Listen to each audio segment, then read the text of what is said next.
Welcome to GoldBoys Live, presented by Pickett Sports Sleeper Picks, breaking down the NBA draft. We got a full card of baseball, no day games, unfortunately, which I hate. On a Friday, we should have some day games. But Josh, Matt, Brad, we got a packed house, boys. How did your draft go? I guess no bombshells. We found out it was Miller at 2, but other than that, it was sort of status quo. What do you guys think of the draft, Brad? I guess we start with you here. Yeah, cash the Miller plus 175, which was pretty nice. I did lose a little on Grady Dick, not going top 10. And I agree with Doug Prop Bet Guy. Although he was joking, I guarantee the outfit put some people off. Like if anybody was like, let's just take him.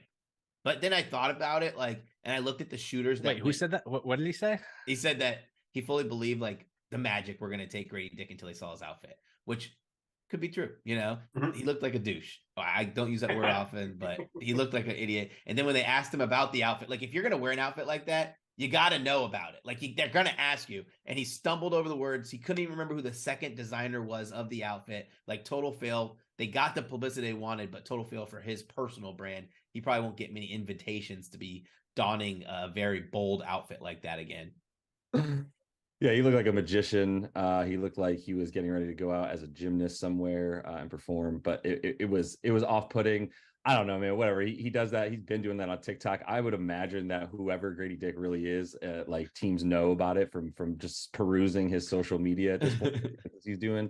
So he is who he is. I was happy that he went because I was worried that if he didn't go, I was going to miss out on Jordan Hawkins going under 14.5 for plus 160, which was really nice because he went to the Pellies at 14. And then everything else with this draft, Oscar Thompson moved up, and that was a big thing that kind of just dicked me in a couple ways. But Cam Whitmore dropped all the way to 20. That was a huge story as well, and got him at plus 240 over 5.5 for his pick, which was great. He fell out of the top 10, which was not great for him. But I mean, the Rockets got a steal there. They definitely look a lot better right now. And then everything else that happened in the top 10, that was pretty much status quo with who went. But then Bilal jumped in, and if you had him at under 11.5, as I did, it was a pretty good night overall. I had Scoop minus 150, and then I left it alone, dude. I wasn't going to touch it, and I know we're going to talk about that here in a sec. But it was one of those things with the draft where it's changing so much that after it changed the first time and went back in Scoot's favor, I was like, look, I already hit it with minus 150 for him to go second. He didn't, but I'm just not touching it anymore because it's just hearsay at this point. Yeah, that was wild in the afternoon. You could have caught both guys at minus or plus 500 at some point, which would have been pretty wild. But I mean, I never saw it as high as plus 500. I wish I saw that, but you make a good point. If you played it right, you could have just made money. I think last night was a good lesson in have as many books as possible, because if you have 15, 20 different books, which sounds like a lot, but you know what? I do. And some of them are slow to move. And you know what? You could be wrong. You don't even have to bet or handicap. You're just, hey, this is slow to move here. I'm going to arb here. And you could sit there and just print your money. But yeah, go ahead. Yeah. And from everything, all the reporting and the way it was going to shake out, didn't really look like anybody was going to trade up to do anything crazy. And there was no real outlier. The Twins were not going to penetrate the top 3. So you could have bet that exacta. I saw people doing that where the 1, 2, 3 correct order and playing that both ways and stuff. And I mean, obviously you're not getting a ton of the value is pretty crap to play it both ways. Unless you put 10 grand on each way, that you weren't getting any money.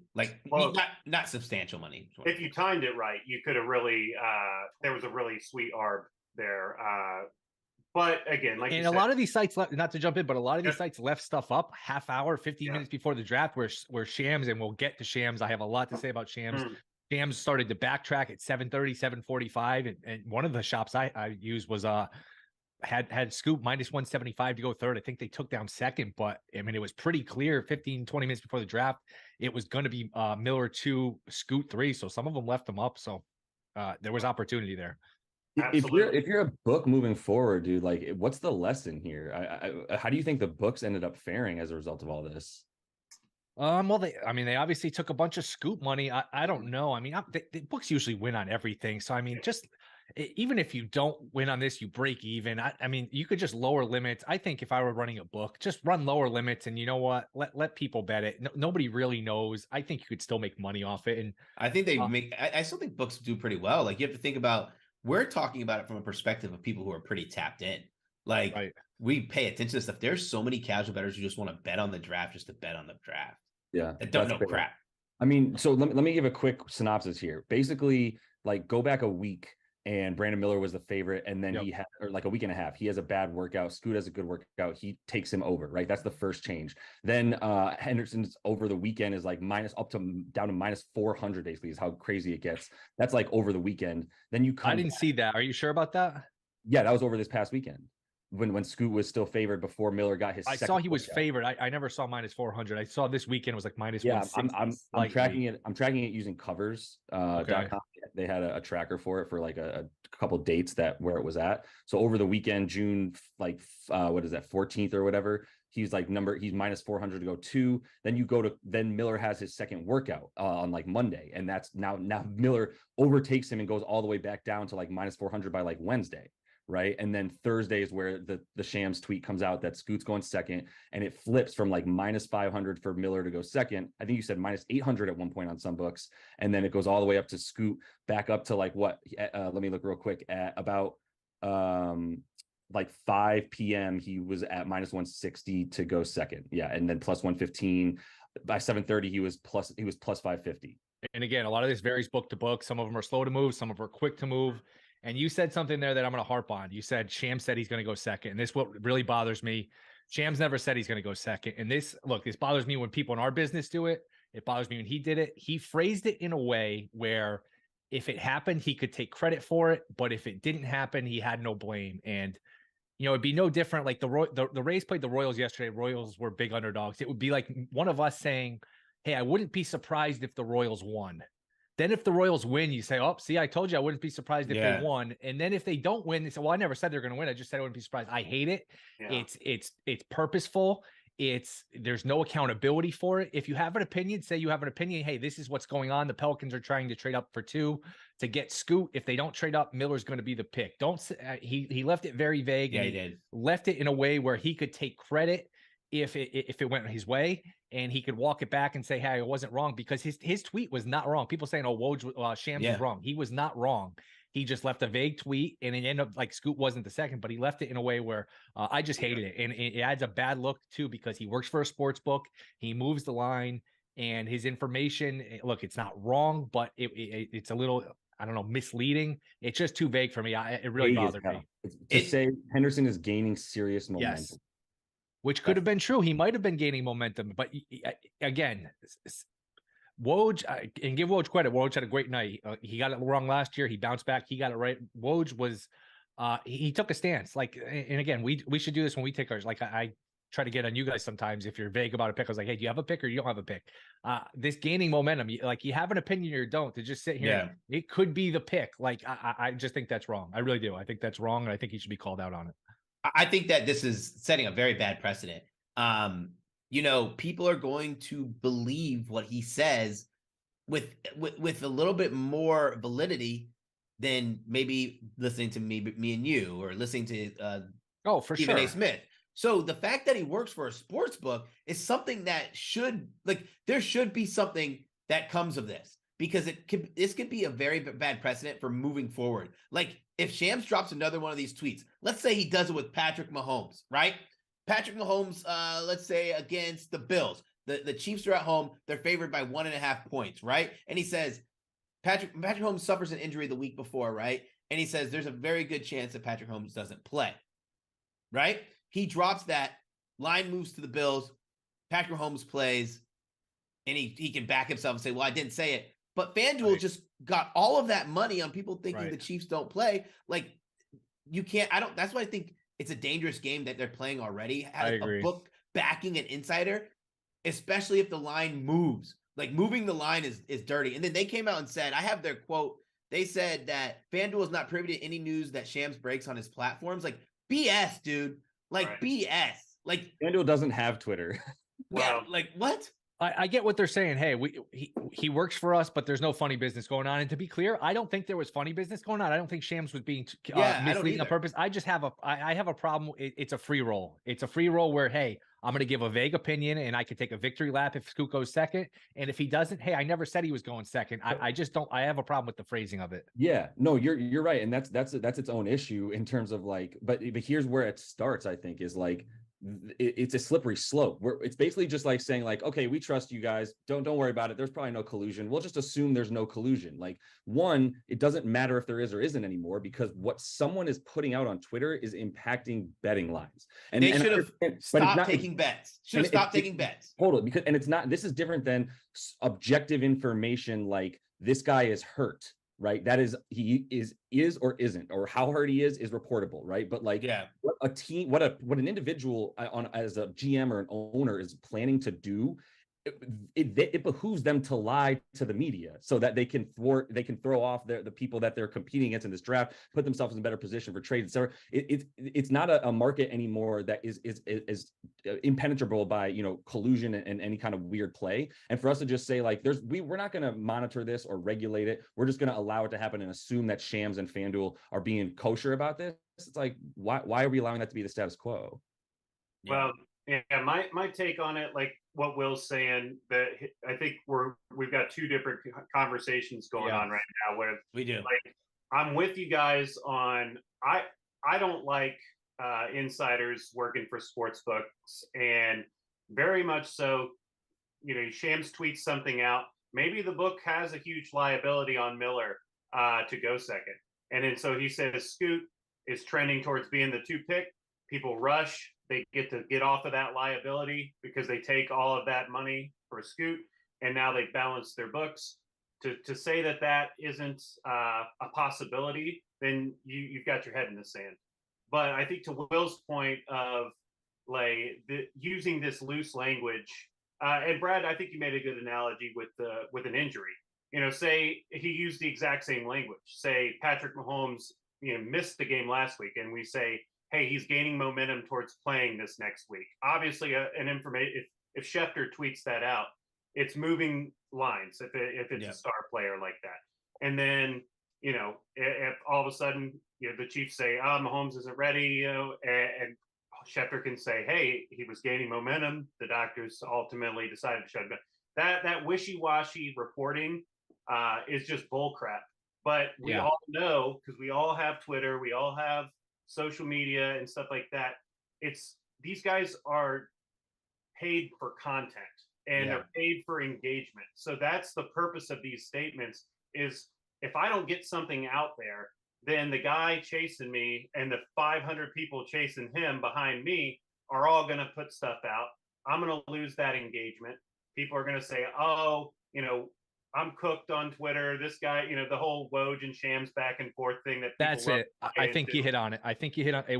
It was a shot. It was a chance. It was a free shot at Woj where he could make Woj look bad. If a trade went through, he would have been right. And again, you could upend Woj without the downside of, hey, I wasn't wrong. I just said he was gaining momentum. He was gaining momentum. It just didn't materialize.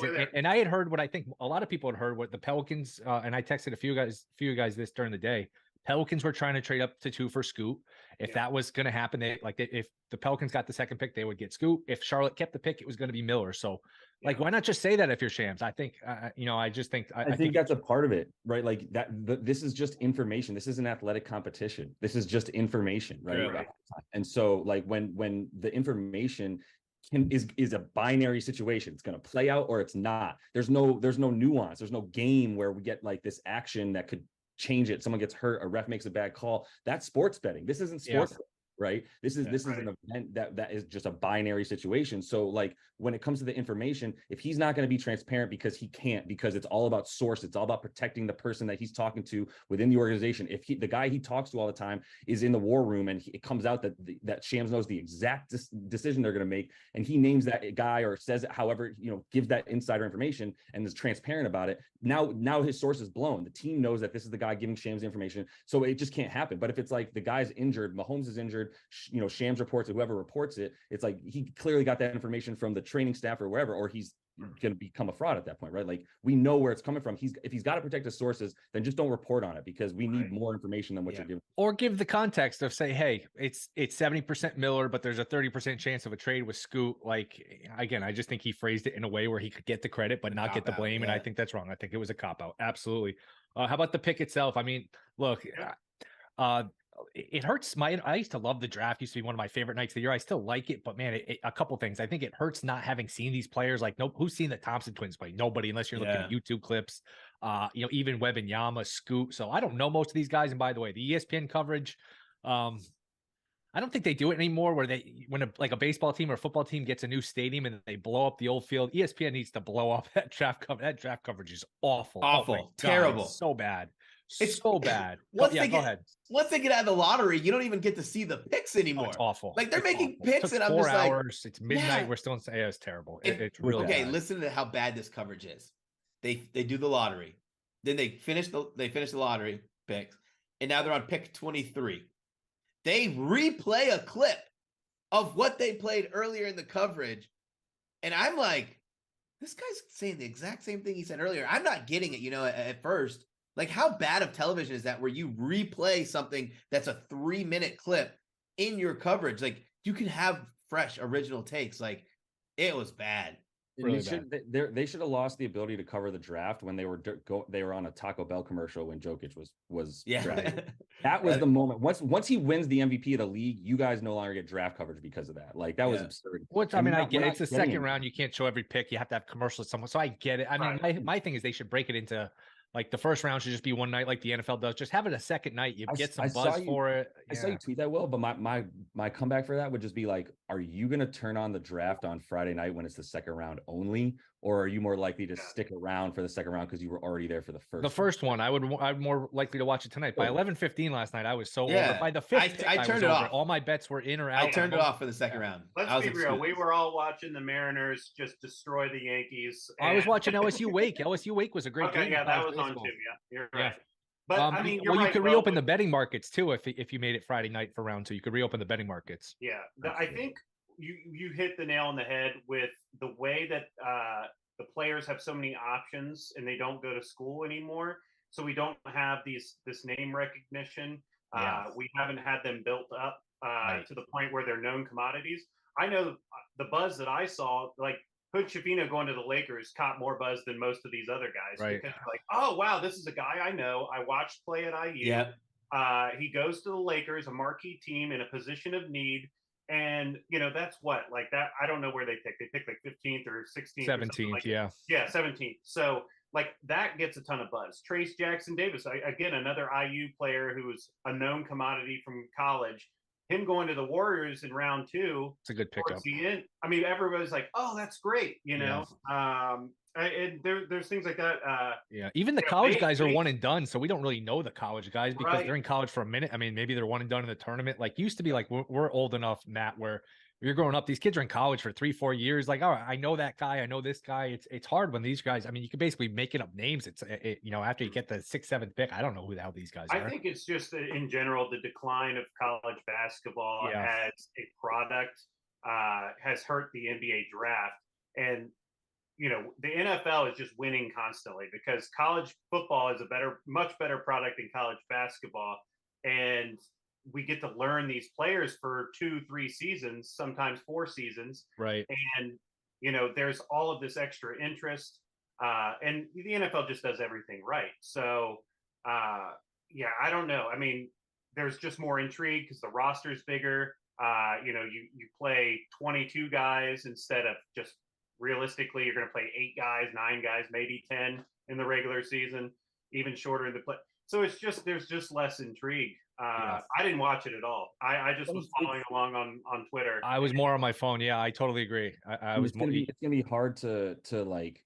I mean, there's not most of the second round isn't gonna make it in the NBA. They're gonna be gone in 2-3 years, if that. Right? There's undrafted guys that are gonna come in next year. We're gonna be like, how did this guy go undrafted? We still don't know who that person is, right? Although let me talk about Sanogo for a minute from UConn because he did get picked up finally, even though it went off undrafted. Yeah, left early to go undrafted. That's tough. That's tough. But if he works out well with that amazing touch around the rim, UConn champion. But anyway, for these, like, it's going to be hard to make people care about it. You're only going to get the sickos that are going to like start taking advantage of a second round, like betting market that kind of like resets, I think, right? And I mean, all four of us or three of us, four of us probably fall under that category. But I think something needs to be revamped a bit in terms of what you said originally, Will, which is like, can you please help me get more exposure to the Thompson twins? Like, can I please understand why they're so good and why people would want Oss or Thompson? And I learned a lot, honestly. Like, my key takeaways here are, obviously the sham stuff and just like reading everything with a fine tooth comb and going, he didn't say that he thinks he's going second. He said it gained momentum. Just do with that what you will, but it's more about playing the betting market, not about the information you're getting, because you don't know. And then the other thing is just like with all these picks, like you need to find out who these guys are at this point, because there's so many. The first 7 picks were not, or the first 5 picks, right, weren't former college players. They were all just Miller. Yeah. And even he was the one who done it. And Matt said something that was interesting. You watch it on your phone. It's less confusing. You watch it on TV, you don't know who's really going where. If you just follow it with the tweets, you know who's the trade, like what are the trades, who's going where. It's so confusing. Can we do away with that? It's so bad. It's so bad. Please do away with, and they're sitting there in an interview with the Indiana Pacers hat, sure as shit, going to the Washington Wizards. Just put the damn Wizards hat on them. Yeah. All right. Speaking of the Wizards, let's transition to the Wizards and what they've done the last couple of days. You guys, let's not.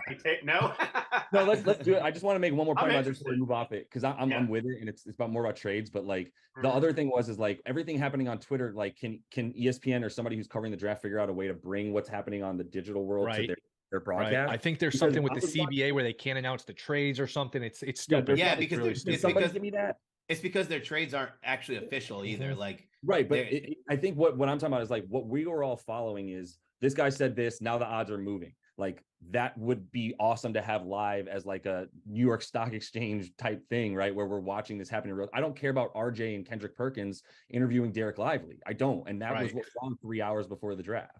Yeah. All right. Do we have a betting takeaway now that there's more clarity? There hasn't been a major trade yet. I can't imagine Portland's going to run it with Dame and Scoot. That's just a weird sort of, you're in no man's land. You're not young. You're not old. I don't know if that works. Do you guys have a betting? Let's just do the exercise we always do. You had to put $100 on a future to like win the championship. And who would you be interested in? Denver and Boston, depending on where you look, both around 5 to 1. Do you have anything? I could read the odds. Does anybody want to jump in? Anything they like, anything they would like if you had to bet? I had to bet $100. I'm betting on Boston. On the champ. Ooh, wow, who's booing Brad? That's fucked up.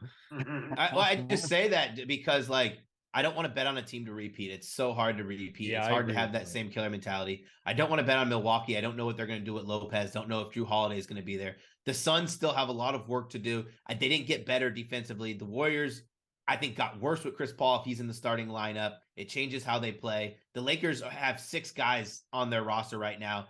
Miami Heat, yeah, sure, maybe. Then I have excuses for everyone else. Boston, I don't have excuses. I wish they would have kept Marcus Smart in that trade. But I mean, getting a third option as a scorer for them was massive. I'm going back to what I briefly said, but I'm feeling better about it every day, which is the Oklahoma City Thunder at 100 to 1. If you're going to something right now, like it.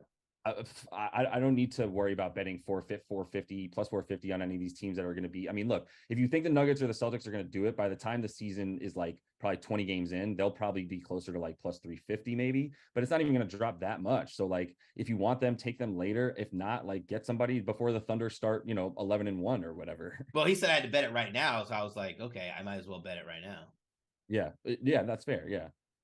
Say the Clippers, Matkafee. I dare you to say the Clippers. Come on. He's gonna say the Clippers too. Yeah, I love the Clippers. Like it's because you're wrong every year about them, but why not go back? But yeah, why not? Why quit them now? They won't be healthy. We know that. Kawhi will break down. PG will break down. This is a convincing case. I'm going to bet it right now. Right, yeah, get it fired up. Well, I'm looking at it right now. I just number plays. I like the Pelicans at 40 to 1. But then again, we're looking at Zion as like a huge wild card. Like he doesn't even seem like he wants to be there.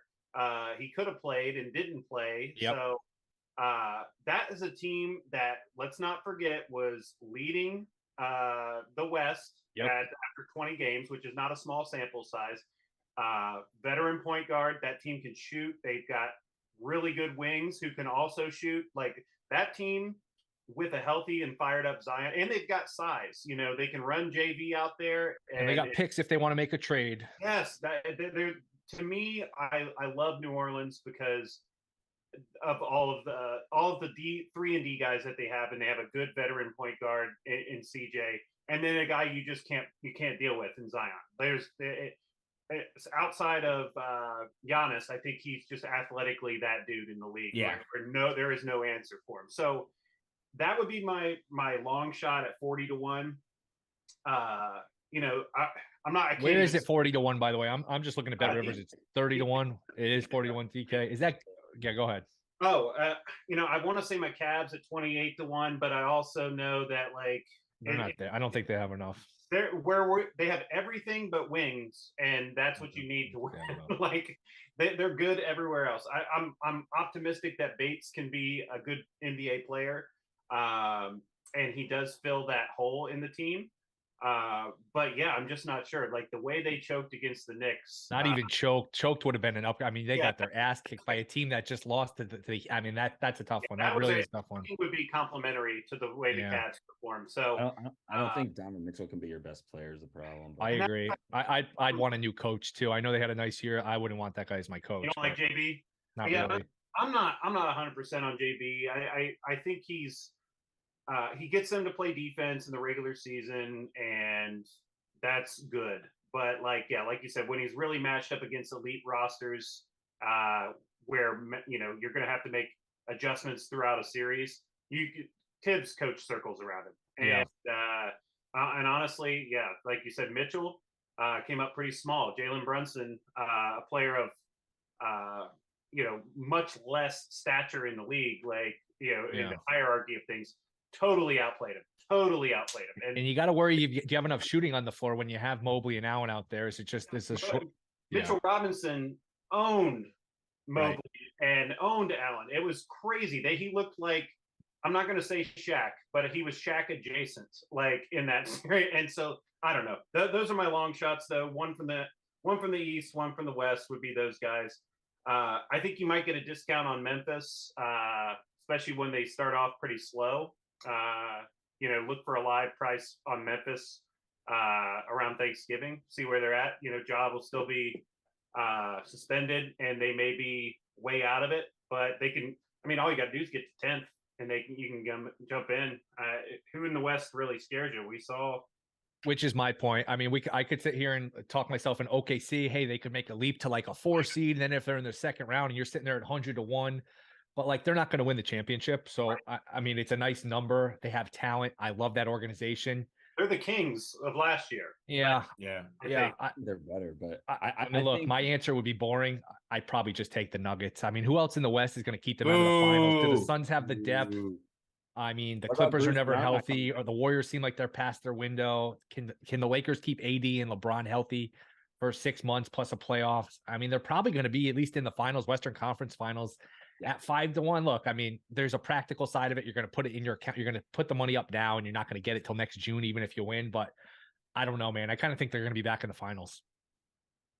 Bruce Brown declined his option. Just throwing that out there. Something we talked about. Not a deal breaker. They'll be a popular like ring chaser team though, because you go there, you'll get the. I mean, you'll score. You'll get a chance to play. I mean, Phoenix will be like that too.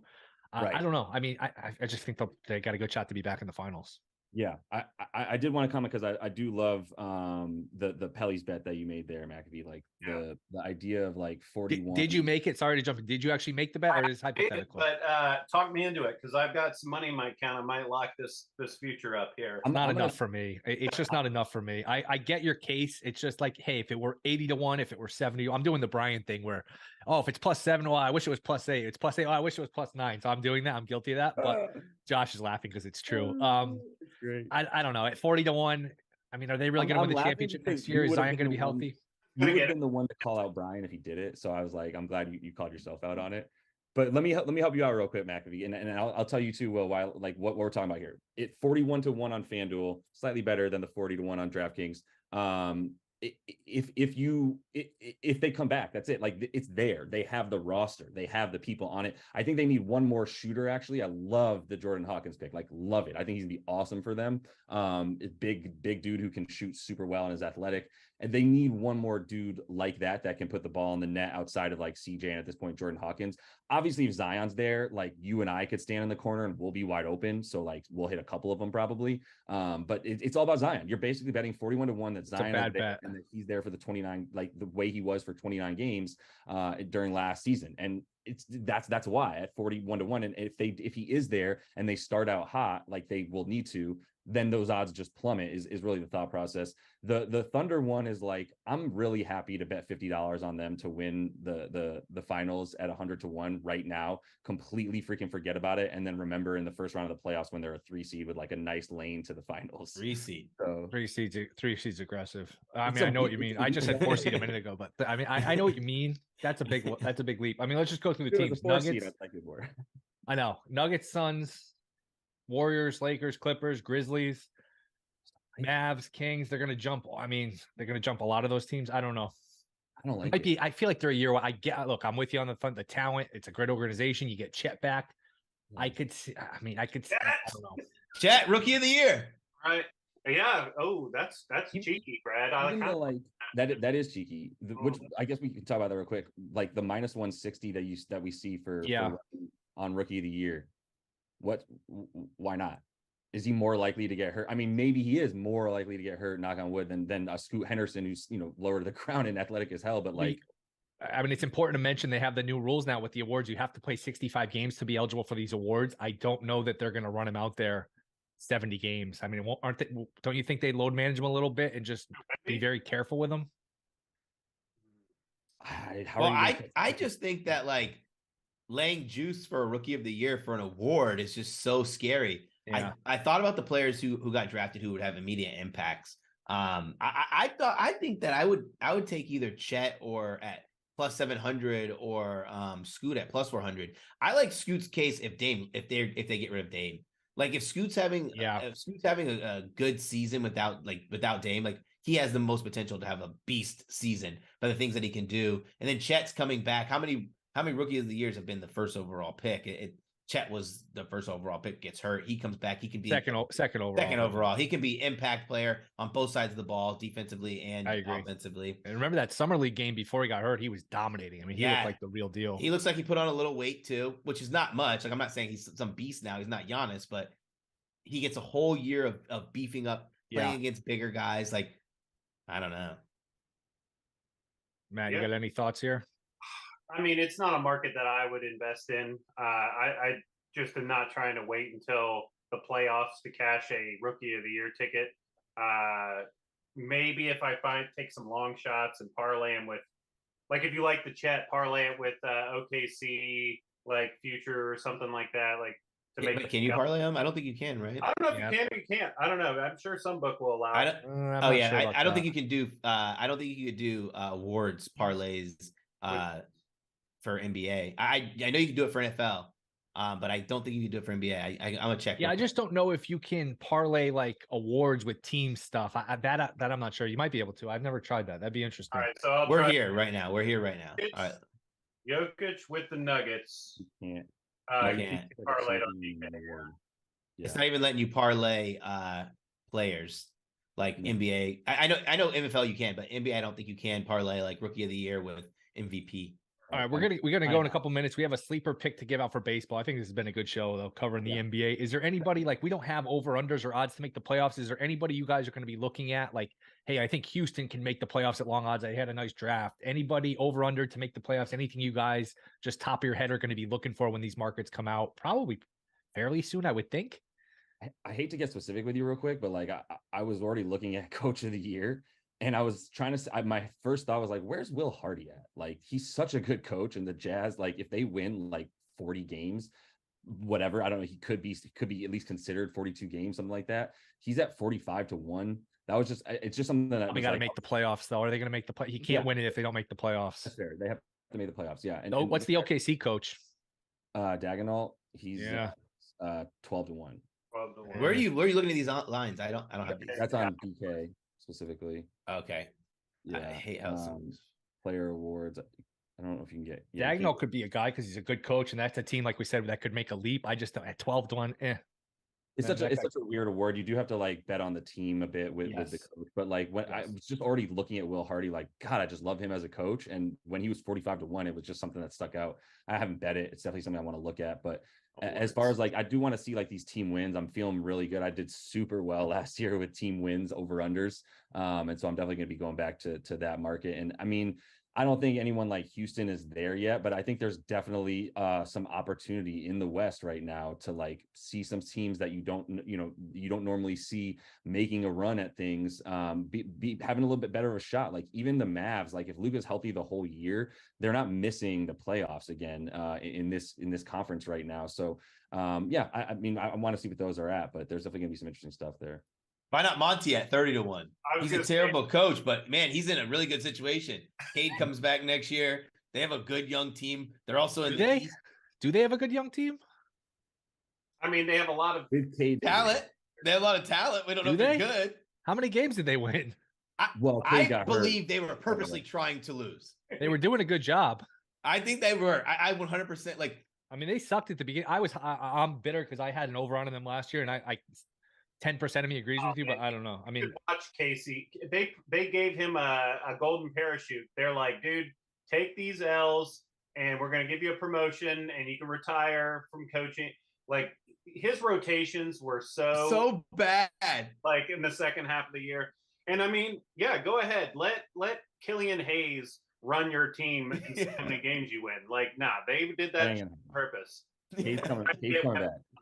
And it just didn't work out. So they're like, all right, well, but I do, like Brad said, Cade, I like Ivy. I think Ivy's a good player. Duran. Duran, he showed me a lot. Wiseman. Bagley and Wiseman, yeah, they've got pieces. They have talented players, but they're all so young. Yeah. I just don't know if Monty, Brad, I can't see him making the playoffs. That's where I'm at. I'm just counting the teams in the East. I think Rick Carlisle could get the Pacers in the playoffs in the East this year. Yeah, that's true. Yeah, I think that's potential. If you get a healthy Halliburton all year, and you see just ascension, it's another young team. But if you're trying to take a shot on a longer shot, I think they have a pretty decent chance because. I don't know. I mean, looking at the rest of the... I'm going to say one. What do you think of this, Brad? I know you're going to say it. Go ahead. You're going to say Jamal Mosley? Yeah. I know you're going to say it. I think he needs to get some veteran leadership in there. If he gets veteran leadership in there, which is expected to happen this offseason. Just because they're like OKC where they could take a leap. They got all these picks. Like eventually they just need some shooting. I don't know that they're a playoff team, but if you think Orlando could make the playoffs, and be curious what their number 40 is. 40-1 is not a bad price either. Not terrible. I'd like a little more. Again, I'm doing the Brian thing. I want a little more, but 40-1. 40-1 for them to make the playoffs. No. Mosley, coach of the year. Oh. Yeah. They're gonna be a tough team defensively. So they need a veteran to help them close games out because they're not going to be a good enough scoring team to just blow teams out. Right. They're going to play a lot of really close games, and they're going to need veteran leadership to help them through those. I love that team. They covered like third most last year of any team, specifically when they were at home. They just covered like every time. It was awesome. Them in OKC. I wonder what that'll be like this year. Yeah. All right, we got to bounce. What's our sleeper play? Sleeper play is I'm definitely tailing here with Burrows, who couldn't make it on the show today, but definitely want to give him some shine and talk about his specific bet because I did like half of it and I needed him to give me the other half. But it's Kaito Senga on the Mets. I was also going to tell him not to pick a Met. I never pick the Mets, but over 6.5 strikeouts. Both these guys, it's Senga and Giolito, both with control issues at this point, but both capable of getting Ks, especially. Old Giolito, but definitely Senga still. I mean, for Senga, like what I'm looking at with him is, and the reason that I'm definitely happy to tail this one. So what is it? It's Senga, just so we're clear. Senga over 6.5 Ks and Giolito, what is it? 5.5 Ks. Over for both of them. Yeah. Okay. Here's Senga. So for Senga, I mean he's had more. He's punched out more than 11 per 9 on the season. Like I said, hands out like 5 walks per 9 as well, which is awful. But this is a Phillies team that basically I don't think they're going to be able to walk. They don't walk essentially enough to really get Senga in trouble. I think he has the capability to go deeper. So I'm with the 7 strikeouts for a guy who's been posting that many. And then for Giolito, I didn't love what I saw at first, but Burroughs kind of brought to my attention that he is much better at home. He's gotten over 5.5 Ks and 5 of 7 home starts this season. And Boston actually has been struggling a bit more at the plate, specifically with Ks, which they were better at earlier in the year. But in 3 of their last games, the starting pitcher has gotten over his K lines in those. So I think it is a good opportunity for Giolito to bounce back after the game in Seattle that he gave up a bunch more hits and did not get the strikeouts. But Seattle's lineup's also a much more contact lineup than you'll see tonight against this Red Sox one. All right, Senga over 6.5 Ks, Giolito over 5.5 Ks. That's the sleeper pick. So check out sleeper picks, check out Pickett Sports. But boys, that'll do it. We covered a lot. That was fun. Matt, Brad, Josh, we will be back Monday, 1 o'clock, talking a little bit of everything. So enjoy your weekend. Good luck with all your plays, and we will see you guys next time.